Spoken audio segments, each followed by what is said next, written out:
Today, I'll be discussing the newly buffed Archer and the failed kids of Phainon who got nerfed yet again. This is version 3, so it's highly likely that nothing will change after this. But before that, let me introduce to you the best platform for recharging Stellar Jades, LD Shop. On LD Shop, you can purchase Stellar Jades at an extremely cheap rate compared to in-game. Using LD Shop, you can save up to 15% or even more when recharging your Honkai Star Rail accounts.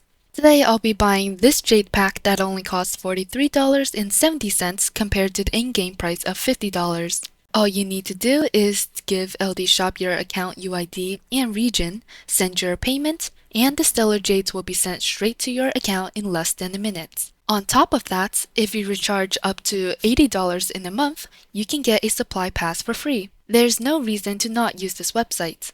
People who say there are risks to doing this are complete idiots that don't know how it works.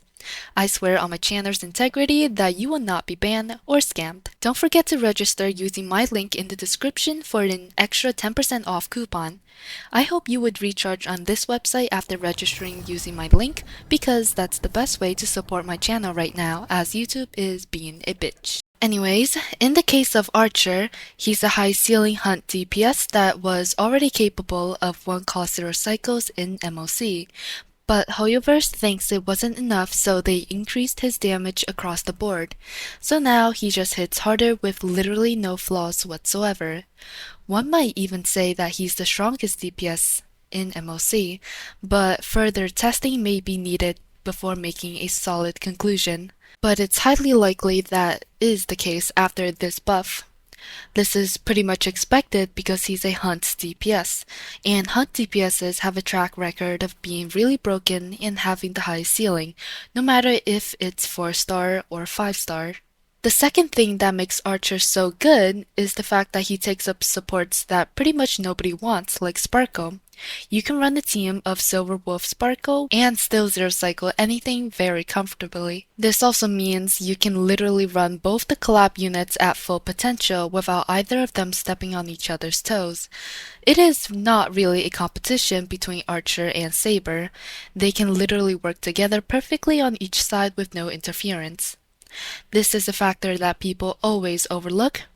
Learn to ask if both sides can run at 100% before deciding on which DPS to invest into. It's not just about raw strength. If his kit reaches live version, Vertical invest into his E1 and S1. It'll last for a while. Now on to Phainon. His V3 kit cemented the fact that it is completely hopeless for this character. All the cope and hope have died out. This character is officially doomed, dead, and buried. The first nerf he received is his base attack. It actually got stolen by Saber, who received a buff to her base attack. This is a big deal because he has a lot of self buffs, which includes attack percents. Even the stats he gained from relics are affected, meaning he's losing out on at least 3 substats worth of damage. His survivability got a boost, but nobody cares about that on a DPS.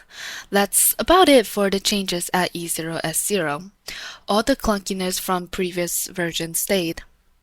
Now for the major changes, what Hoyo did was that they realized he actually has good eidolons, and this character doesn't deserve to have anything good, so they took it away. His E1 is now unusable outside of pure fiction, and lost its rest pen, being replaced by saturated stats.